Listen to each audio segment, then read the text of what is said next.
Bane. Bane wasn't meant to become a defining Batman villain. He was created almost by accident. DC just needed someone strong enough to break the bat for the Nightfall event, and in the rush to produce him, the writers expected him to be a temporary figure. Instead, he became one of Batman's most complex enemies. Bane's life began in Peña Duro, the deadliest prison on Santa Prisca, where he inherited his father's life sentence before he was even born. Growing up among murderers and warlords, he learned early that survival meant more than brute strength. It meant watching, listening, and never showing fear. He trained his mind just as hard as his body, studying philosophy, tactics, and every combat technique he could find. When he finally escaped the prison, he had already molded himself into something the world had never seen. His first encounter with Batman shows how methodical Bane really is. Instead of charging in, he studies Gotham like a living organism, learning its weaknesses. He releases the entire Arkham Asylum population just to drain Batman physically and mentally, and only confronts him when the city has consumed him with exhaustion. What seemed at first like a one-off villain quickly became a symbol of strategic brutality, a man who believes fear can be controlled, broken, and rebuilt into power. Hawkman. Hawkman is one of DC's biggest accidents, not because he was created by mistake, but because each attempt to redefine him made his story more tangled than before. What began as a simple reincarnation concept eventually collided with an alien police officer backstory, and DC unintentionally merged both into a single identity.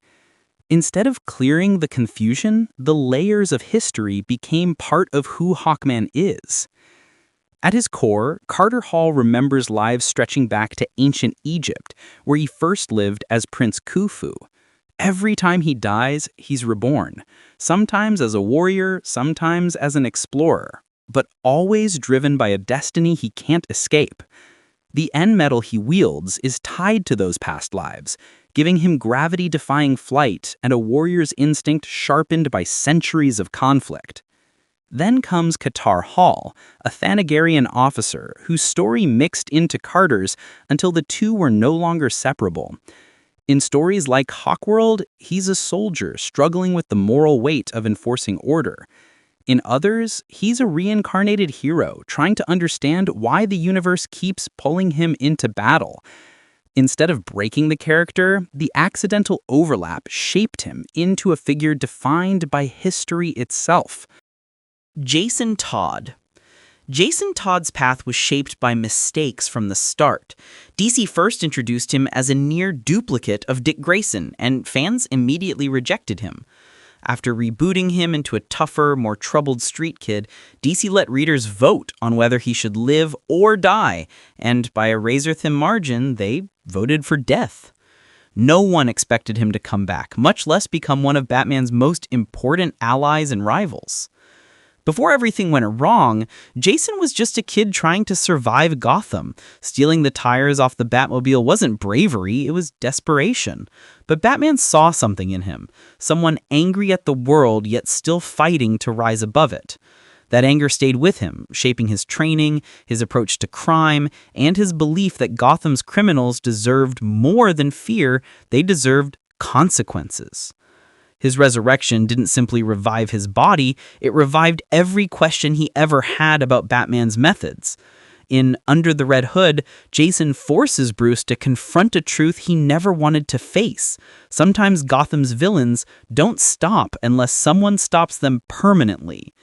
Jason became a reflection of what Batman could have become if grief and rage outweighed restraint. He isn't just the Robin who died, he's the Robin who refused to stay dead and who returned with a philosophy built from the city's harshest lessons. Calendar Man. Calendar Man began as a throwaway villain, the kind created almost as a joke. His crimes revolved around holidays, themes, and dates, and for years he was treated like one of Gotham's gimmick criminals. No one expected him to become anything more than a footnote. Then, writers realized that his obsession with time wasn't funny, It was creepy. That shift changed the character forever. By the time we reach The Long Halloween, he's unrecognizable from his early appearances. Locked away in Arkham, Calendar Man speaks in patterns, hints, and cycles, watching the calendar the way a predator watches prey. His obsession becomes methodical, precise, and unsettling. He studies the passage of time the way others study human behavior, and in doing so, he starts manipulating events from the sidelines. Even without superhuman abilities, his awareness of patterns and temporal symbolism turns him into someone who thinks differently than everyone else. He treats days, seasons, and anniversaries like psychological tools, using them to break people emotionally. The same theme that once made him a punchline now fuels an intellect that rivals Gotham's most dangerous minds. What started as a mistake evolved into one of Batman's most quietly disturbing adversaries. Superboy Prime. Superboy Prime is the definition of an unintentional creation. DC introduced him in a simple, alternate universe story in DC Comics Presents number 87, never expecting him to matter again. But every time a crisis event needed a powerful wildcard, he kept returning, eventually becoming one of the most dangerous beings in the multiverse. He comes from a world almost identical to ours, where superheroes only existed in comic books. When he discovered he had powers, it wasn't destiny, it was confusion. He wasn't meant to join a pantheon. He was just a kid who admired heroes from afar. But after being pulled into larger conflicts and losing the world he came from, something inside him cracked.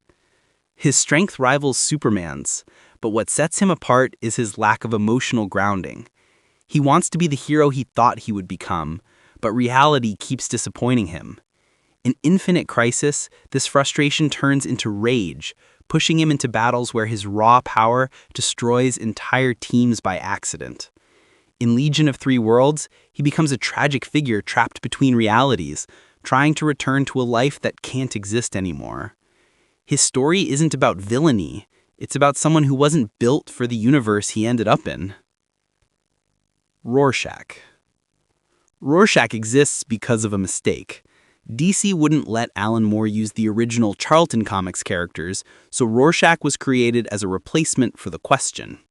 What began as a workaround ended up producing one of the most influential characters in comic history. Walter Kovacs grew up in a home filled with neglect and cruelty, and the world taught him early that justice was something you took into your own hands. When he found the fabric with shifting ink blots, he didn't see a mask, he saw a face without compromise. His worldview hardened into something unbreakable.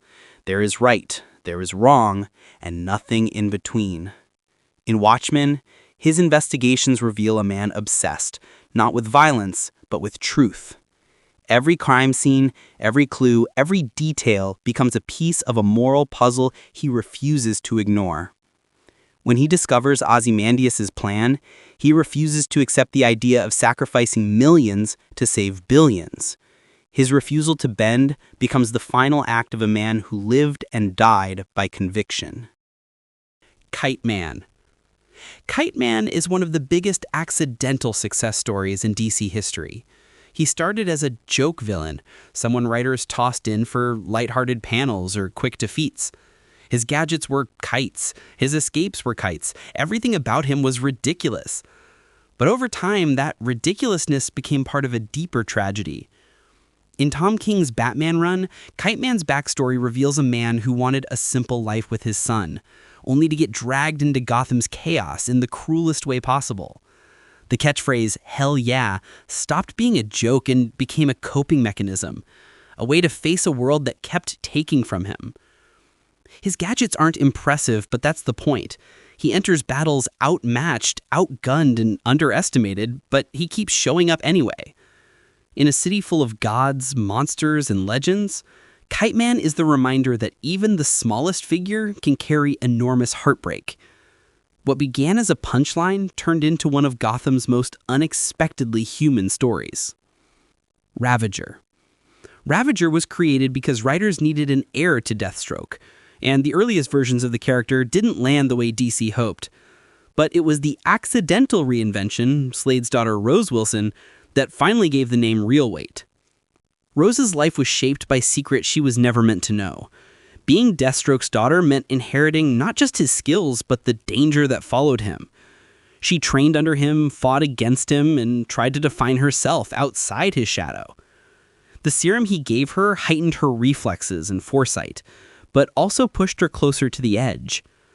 Her journey in Teen Titans shows a girl trying to understand whether she is destined to become a weapon, or if she can forge her own identity. Torn between loyalty, fear, and independence, she carries the burden of Slade's legacy, but refuses to let it control her. What began as an attempt to extend Deathstroke's mythology accidentally created one of DC's most layered young warriors.